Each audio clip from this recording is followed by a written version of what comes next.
Let's try to all be here.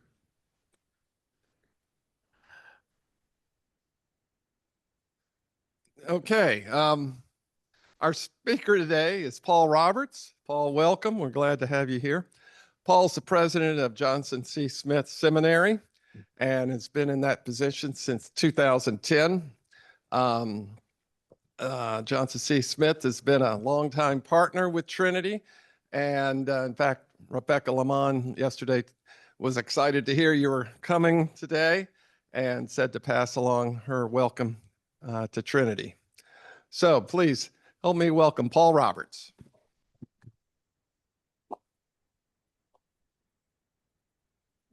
Please turn up.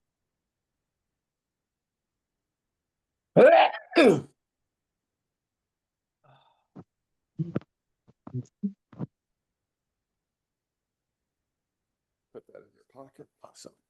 And we got one of our guests is listening on my phone. Oh, okay. Awesome. Good morning.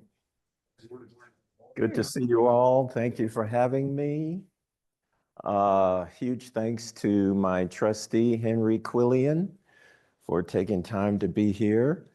And huge thanks to John for taking care of me and communicating so beautifully in the lead up to this morning, and to George Hopfuhrer, who I hope is listening.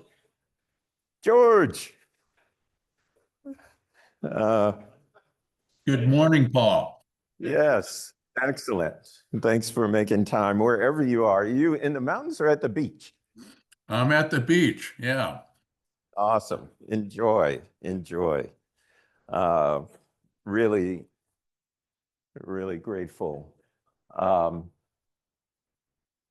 And I am hoping that Paul there, oh no, that's me.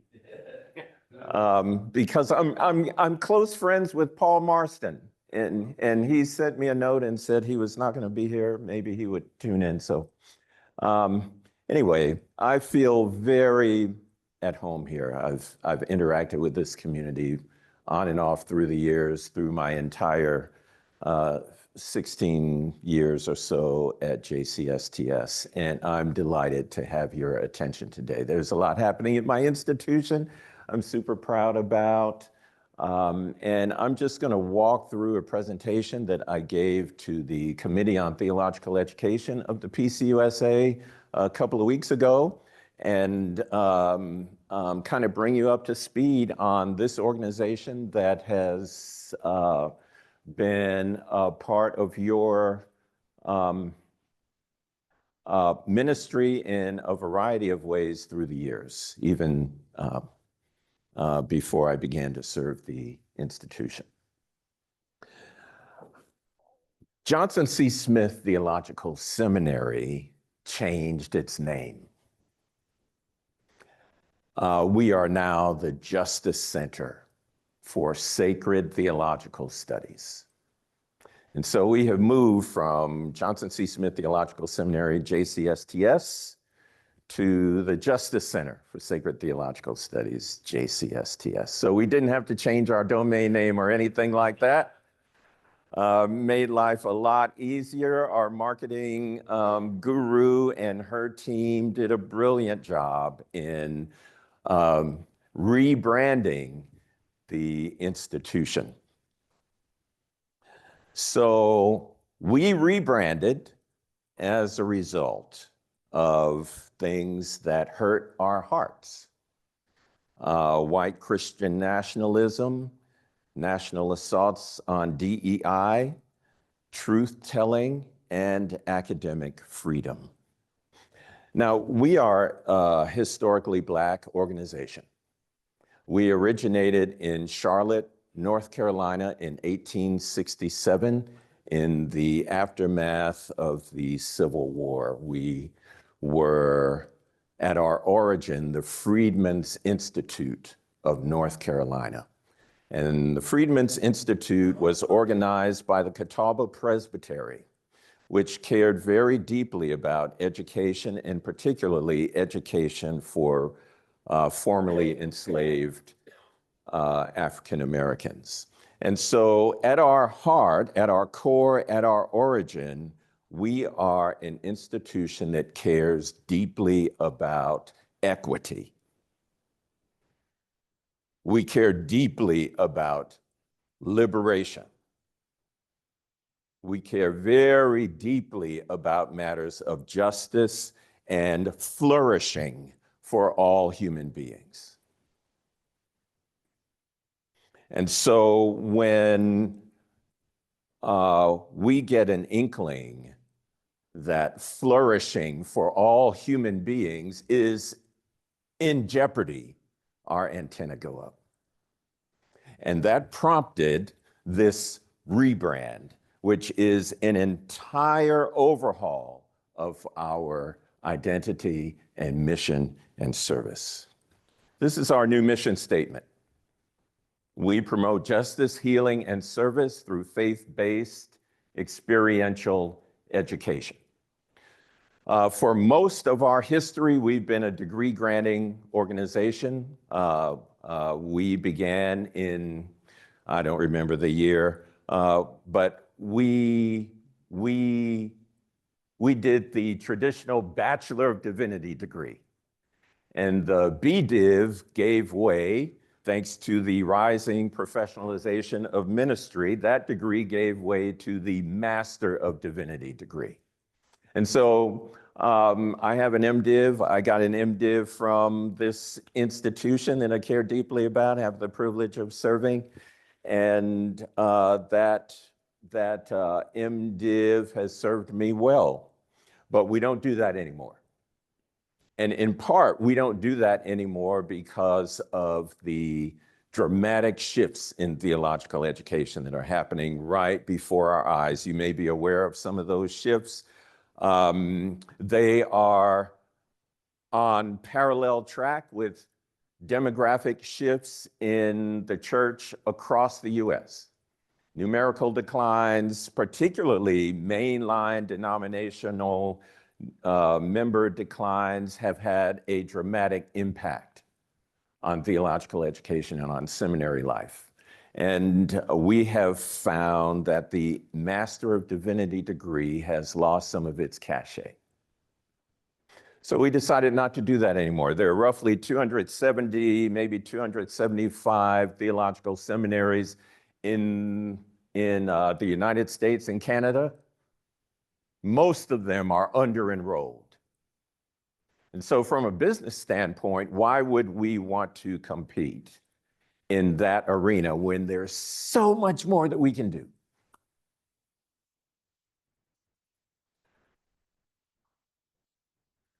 One of the things that we are looking to become is a sought-after educational media company. And that is a mouthful, and it is a big stretch, and it kind of blows my mind. But education has changed so much, and online education is evolving day by day, and people are learning via all sorts of media, exposure to media.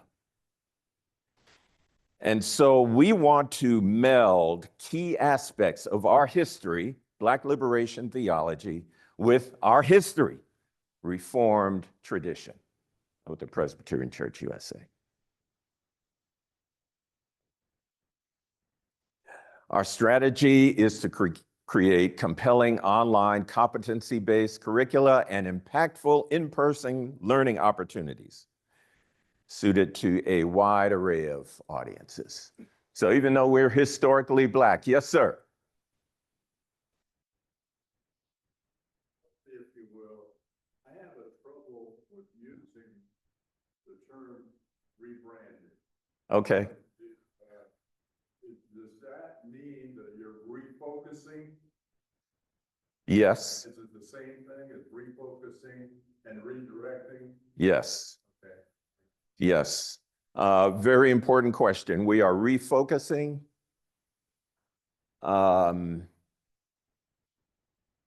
Redirecting our energies, I think, is fair. And Question is, right now we have we seem to be plagued by violence. Jerry. as I said, right now, we seem to be plagued by violence. And one of the things that's being uh, stressed with people in theology is to talk to their uh, people, whether they're black, yellow, white, or whatever, and stamp down this thing that we're experiencing. We've got to deal with such things as murdering people that you don't agree with, and it's really a major issue in this country, and it's unfortunate.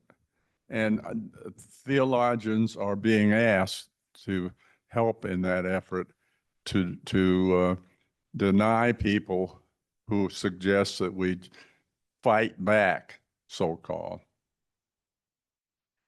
Terry. Terry. Thank you very much, Terry. I appreciate that.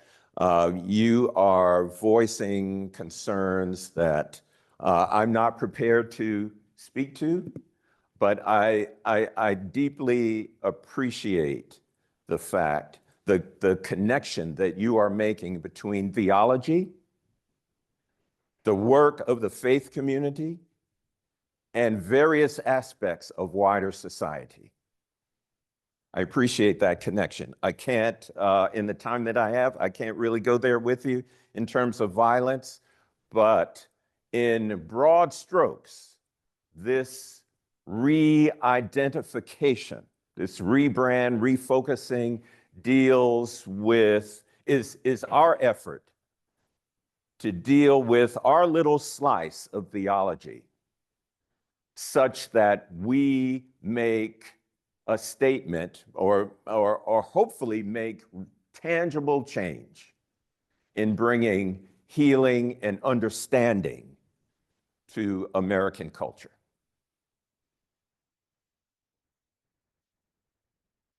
I do want to say we're a historically Black institution. However, for most of the last decade, our learning population has been is composed of people from all walks of life: Black, white, brown, tall, short, male, female, the whole nine.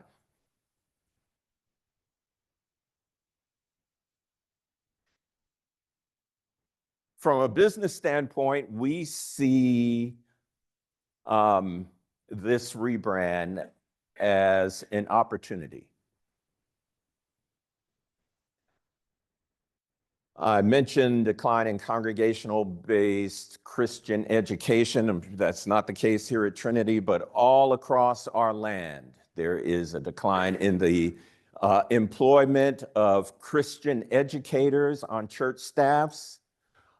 Fewer and fewer people really understand what Sunday school is, much less attend Sunday school. And that's unfortunate because people need that kind of foundation. Somebody has to stand in the gap to help build an educational faith foundation.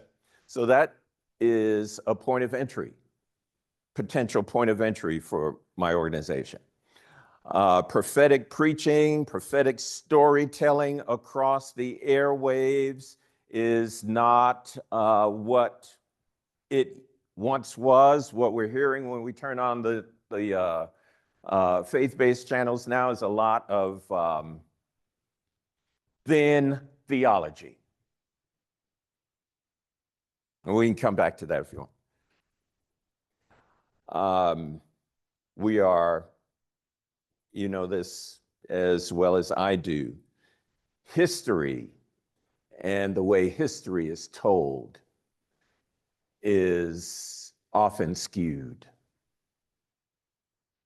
And the defunding of public broadcasting programs that also are educational in nature. This combination of aspects provides an opportunity for a JCSTS to do some very interesting work, and we are attempting to do that. We have a 7-person executive leadership team. We're lean and mean organization. We have a number of core programs. I'll go through these really quickly. But our signature is Drum Major for Justice. It is a certificate program, online certificate program in public theology.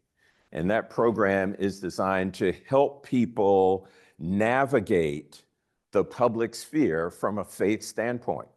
And we found that quite a number of people that we've interacted with who've enrolled in our programs are uneasy and uncomfortable talking about faith, talking about their own faith journey in public settings, sometimes in familial settings.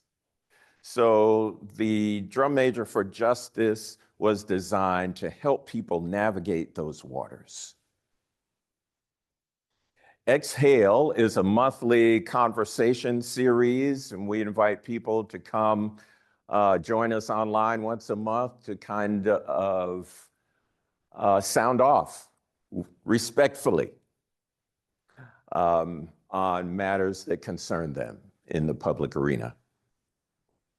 Costin Institute is named after Melva Wilson Costin, who was the chair of the hymnal committee that did the Blue Presbyterian hymnal, and she was my professor.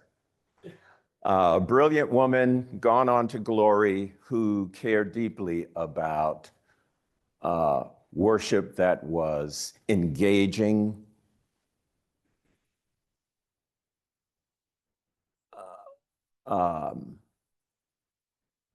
reformed, representative of a multiplicity of persons and cultures. And she was a dynamic musician in her own right. So we have created a Costin Institute to carry on her legacy. Justice Journeys are an opportunity to gather cohorts of people together, to take them on travel seminars to various places around the country where there has been hurt. Because we want people to understand where there is hurt and the history of hurt in this country. We want to avail individuals within the context of community of the narratives that we don't often hear. And I want to talk to you about, I think there is an opportunity here with Trinity Church and maybe a handful of other congregations in this presbytery. I think there's an opportunity here for us to work together, but we can come back to that if time allows. The Shamba Initiative is designed to undergird our understanding of the theology of repair. And a lot of times in our culture, wherever repair or restorative justice or reparations comes up, it is a lightning rod. Very, very difficult. But it's important to have the language to talk about it. And throughout the biblical canon, there are passages that deal with repair from a theological standpoint. And my favorite is Isaiah 58.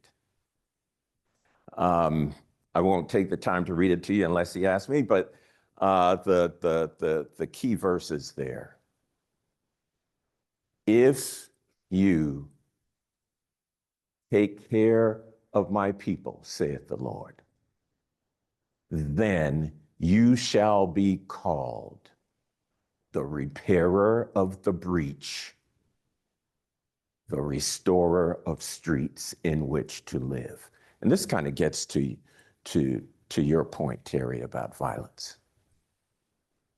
So there is a lot of work to be done, just laying a theological and philosophical foundation for how we understand the work of repair. And I don't care whether we call it restorative justice or reparations or whether we throw money at it or not. My concern is that from a philosophical and theological standpoint, we have the vocabulary to talk openly, honestly, candidly about healing and repair, societal, cultural, religious healing and repair. That's the Shamba Institute. We're starting a podcast. We had our first entry into the studio last month. It was fun. We'll see where it goes. I'm a yogi.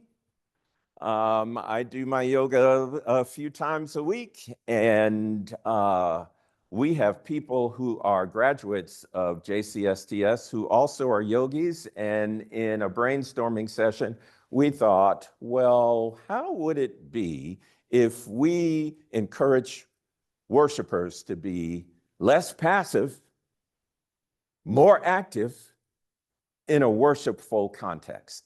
So we'll see where this goes. I'm excited about it coming next year. And then we have a variety of offerings that you can check in on at jcsts.org. We have some merchandise. We have a newsletter called A Justice Collective. We have these shoes that I'm wearing. These are our new Justice Walkers, very proud of them. Henry has a pair, and they are amazing, very comfortable, cross between a walking shoe and a running shoe. We have a lean budget. And now that we have changed our name, seminary is no longer in the name, Justice Center for Sacred Theological Studies. People are wondering, well, you know, I want to support a seminary. I want to be in community with a seminary. Are you still a seminary? So let's unpack that. And this is my last little section here. Seminary really comes from the Latin word for seed bed. Same word as semen. And seminaries began a couple of eons ago. They were training grounds for clergy, for priests, but we've had military seminaries, places in the world throughout history, horticultural type organizations that were termed seminaries. And it's a good word I care about. But times change. Historian Justo Gonzalez describes the changing landscape of the church and of theological education in particular. He breaks down the history of theological education in seminaries throughout the years. And he makes the point that seminaries prioritize formation. They are seed beds where intellectual and theological inquiry take place. They are not designed to give everybody everything they need to do ministry, but they are places where those seeds are planted and nurtured, where thought germinates and people are launched in their formation for ministry. JCSTS is still doing all of those things. So by definition, yes, even though it's not in our name, yes, we are still a seminary. And to be honest, the audiences that we're trying to reach nowadays, hear the word seminary and their eyes glaze over. It's like some language in American culture becomes obsolete. It's not to me, but I have 3 children, 3 amazing children. And one of my children said, "Pops, do you think that word is archaic?" It's a thought. So, and that child of mine represents a population that doesn't go to church much, but amazingly have a very deep sense of spirituality and faith. That's the audience we need. You know, I'm gray, we're gray in this room. You're not.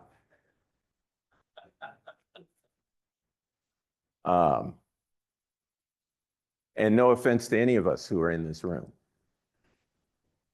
But this organization is trying to reach a new population. My sister institutions in the Presbyterian Church are trying to reach a new population. Why? Because population that looks like us is not interested, has no capacity, no desire to go get a Master of Divinity degree. And increasingly, younger generations don't have the time, the capacity, the willingness to invest 3 years and $60,000, $70,000, $80,000 in pursuit of a Master of Divinity degree. But they need a place to be formed and shaped and challenged.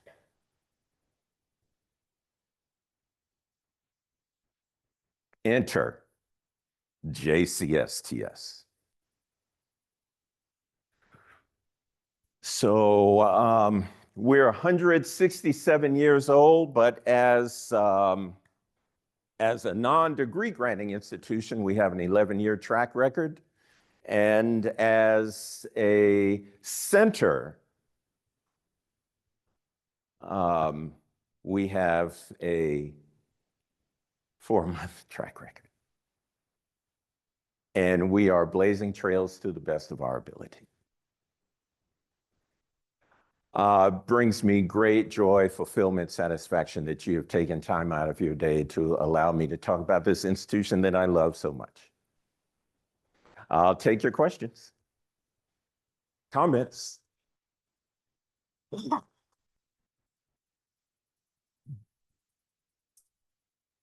I noticed that your materials use the phrase white Christian nationalism.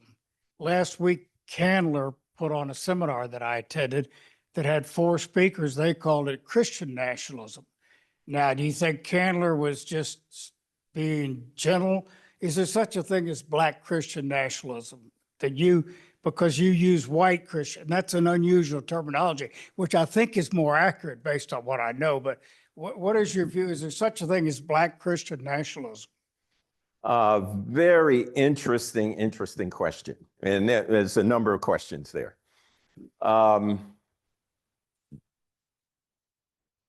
As to Candler, yes, I think they were being gentle. I think they were being very, very careful. And there is a trend to use the term Christian nationalism over and against white Christian nationalism, which is not uncommon. The term white Christian nationalism is not uncommon. We are using Christian nationalism because the conversation began with the term white Christian nationalism. And we have taken a stand in resistance to white Christian nationalism because we see it as an outgrowth of systemic racism and oppression. And so it's a hard thing to talk about, right? And nobody wants to feel bad. And nobody wants to point a finger, and nobody wants a finger pointed at them. And these terminologies are not about finger pointing. They're about our history and how history has unfolded through the years. So when we are thinking about Christian nationalism, that is an eruption, that a trend that has emerged out of the pain and suffering from enslavement. That's what that is. So, yeah. Okay, good. And last question, Mac. Yes, there is Black Christian nationalism. And For example, it's somebody that might be identified as a Black Christian nationalist, a famous speaker or preacher, et cetera. I mean, I can't imagine that such a person could exist, quite honestly. I can't give you a name, and I can't actually give an example of the last decade. But there was a this is 1960s, Black Manifesto. Do you all know that? There were a group of African Americans who, in resistance to various racial injustices, Jim Crow, the whole 9 yards, created a document, built a community that made a number of demands revolving around the restoration of rights, privileges, and money. And that document, one of the documents, and the best known document that came out of that movement was a Black Manifesto. And there's a connection there with the Riverside Church in New York City. It's really fascinating history, but some fringe individuals during that movement might have been called Black Christian nationalists, or maybe just Black nationalists. No. We have a question from George Hopfuhrer online. Go ahead, George.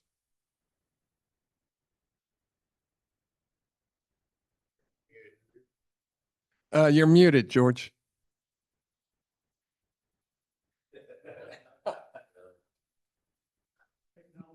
George, are you there?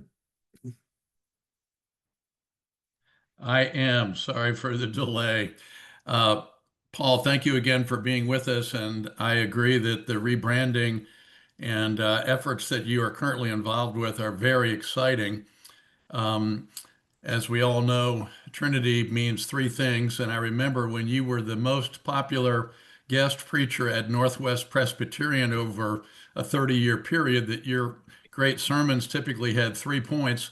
And so I'm going to ask you 3 questions. And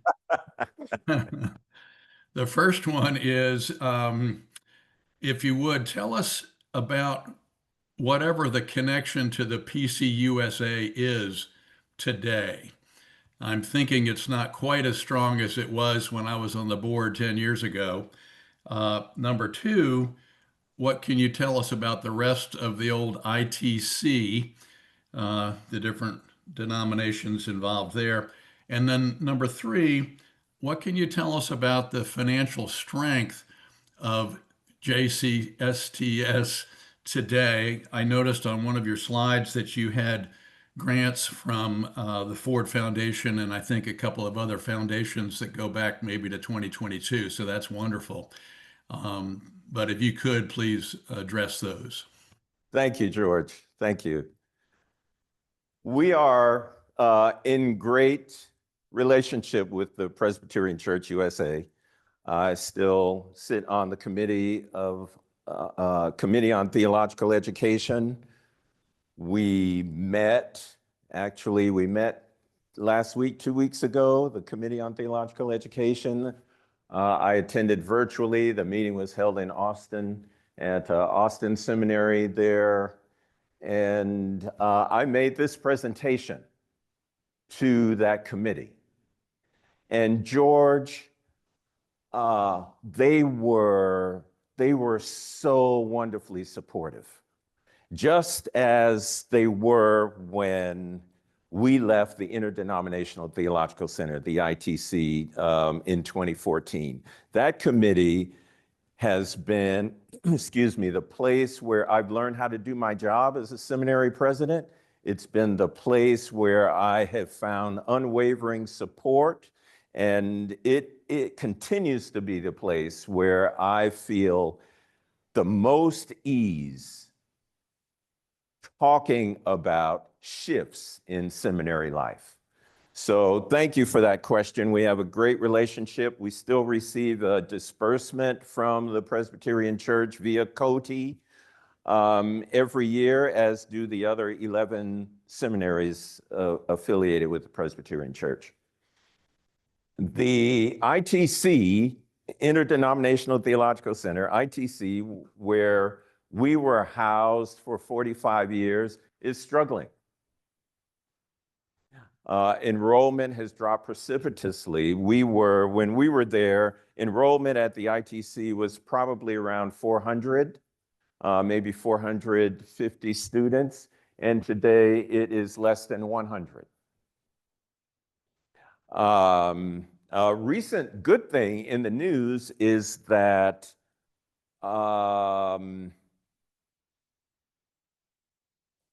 Mackenzie, Jeff Bezos' boy, what's her name? Oh, Mackenzie Bezos. Yeah. Doesn't she have another last name? Yeah. Contributed a massive amount of money to the United Negro College Fund. And so as a member school, ITC is going to receive a nice disbursement over the next 5 years, which will give them a boost. And they need it because the campus is now in disrepair because the numbers aren't working. There's not enough enrollment to support the budget. And by the way, that's not uncommon. All across the US, we're finding seminaries that don't have enrollment sufficient to cover their budget. And that is the case with ITC. Craig, that is the case with General Theological Seminary in New York City. Terry, let me get one more answer, one last question. And George, I'm aging, my memory is struggling. What was your last question? Having to do with the financial strength of the organization now. And you're right about Jeff Bezos' ex-wife having a different last name. It's Mackenzie Scott. Scott, yes, thank you. Thank you, Mackenzie Scott, yes, yes. So yeah, funding is hard. Full disclosure, part of my excitement about being here is so that I can continue to curry the financial support of Trinity Presbyterian Church. Funding is hard. When potential funders look at declining enrollments and business models that don't work, they're less inclined to give money. Surprise, surprise. When a funder looks at an organization like ours and sees a radical shift in mission and identity, it's like, well, your rhetoric sounds good, but where's your track record? And it's not sexy. People like giving money to splashy, sexy, bright, shiny organizations. And we're talking about theological education. So it's a struggle, George. Thank you for that question. It is a struggle. In order for us to achieve what we want to, we're going to need to grow our budget. And as you well know, we've been lean for a very long time, and that can't continue. We've got to go into hyper growth mode in order to pull this thing off. It's big vision. In order to pull it off, we've got to go into growth mode. So we've been fortunate in that we've received grants from Fetzer, Ford Foundation, the Henry Luce Foundation, and a number of church foundations and personal foundations who've been generous with us, who are willing to lean into this new direction. But we are pounding the pavement in order to make that happen. Thank you, George. Terry? To reinforce your message, I had a friend who liked to say, history will record what you did and not what you said you were going to do. Yeah, that's where the rubber meets the road. And I am grateful, as I said, I'm grateful to the Committee on Theological Education, which met a couple of weeks ago because they said that. They called us the vanguard of theological education. And I love that. I haven't been using that word, but I will now. Because we are finding ways to back up our rhetoric. Craig? Right. This question goes to kind of the online aspects of what you all are doing and going to do for education. And you talked about credentialing as part of what seminary education is. And, you know, credentialing in a way is saying, hey, this person really attended school and they really got it in various ways. And it seems that a problem with online education is, how do you assure that people actually are paying attention, that they're actually learning? Because there's so many distractions. In public schools, they're now just starting to say you can't bring your cell phone into class because it's too distracting. So how are y'all going to go about that? And then I guess along the funding question, how are your students, how are compensating for what you all are providing so you can provide it? Good. Thank you, Craig. We, for the better part of 10 years, have been consulting with organizations and experts who understand pedagogy. How do you teach effectively in an online capacity? And Craig, there is a tremendous amount of information that's available now on ways to do that effectively. Now, I don't know how to do that with children, but our learning population, they're adults. And they're here because they want to be. And so we're starting at a place where people are engaging with us by choice. They're not compelled. They are engaging with us by choice. They have specific things that they want to learn. And we are now using a kind of pedagogy by which we trust. It's kind of honor system. I went to college where the honor system was in full effect. And we're a faith-based organization. So for us, the honor system is an important part of our pedagogy. And so we provide information via a subject matter expert with facilitation. We've got mature learners. we have various check-in points along the way, and we have designed our curriculum in such a way that we can tell when people are not keeping up. We can see what they do online with regard to our programs. And as we are tracking the back end, we are then able to determine who's doing well, who's really engaged by this. We let them do their thing, and those who are not, we give them some extra support. And there are times where we have said to people, you know, it doesn't seem like you are engaged by this content. Why don't you go away and come back another time? Have to do that. So people understand that there are expectations, that there are standards, and if they don't meet certain standards, then they do not advance.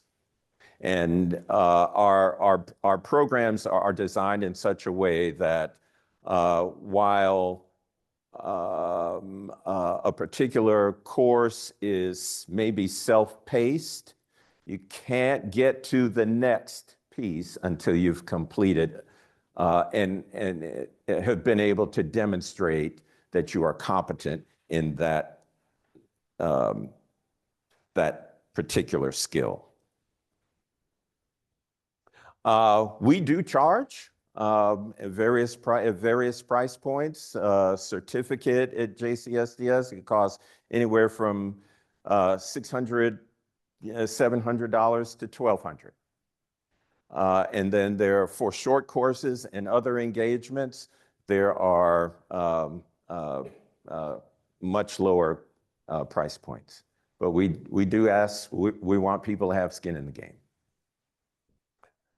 We have an online question from George Parsons. Good to hear you this morning.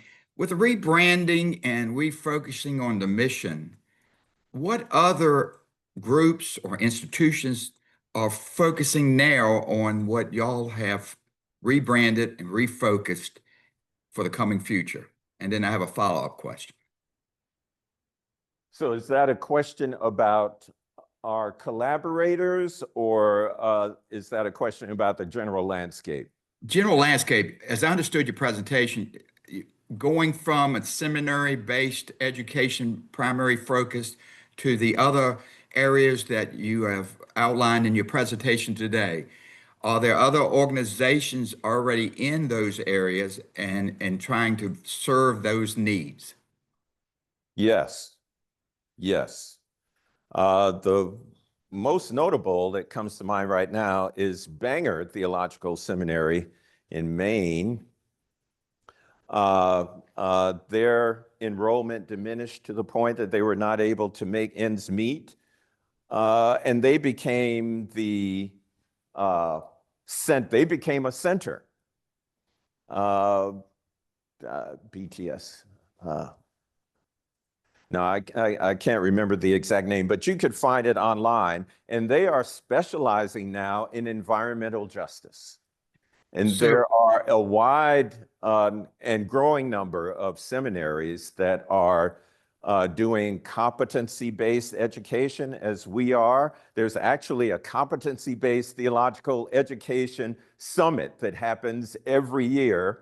I attended one in Vancouver, Canada, about 7 years ago, and I was stunned at how many theological seminaries were represented there.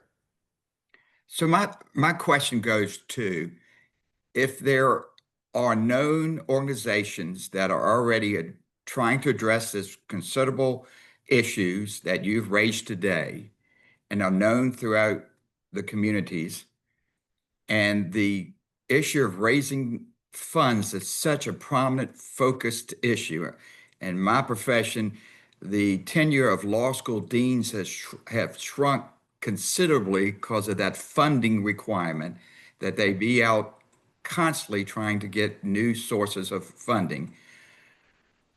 How do you see the available dollars for this type of support being spread out further, or what is your special addressing of obtaining funding as you enter this new area, new venture, new focus? That's a brilliant question. For most of our 167 years, we were funded by mostly by charitable gifts from individuals and congregations, plus a pretty hefty disbursement from the denomination.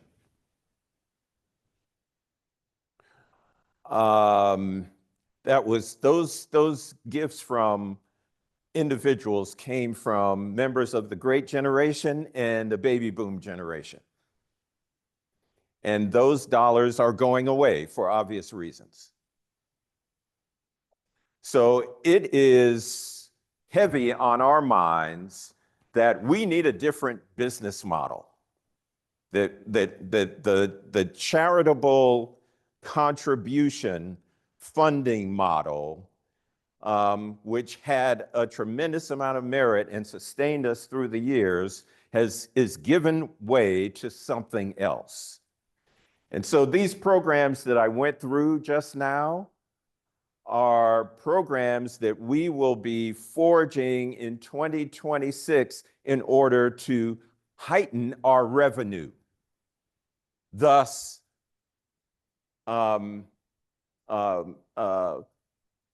diminish our reliance on charitable gifts. Now, we still want the charitable gifts, but we've got to have a business model. Seminaries are businesses.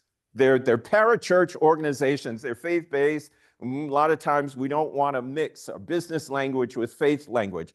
But these educational institutions, law schools as well, they're businesses.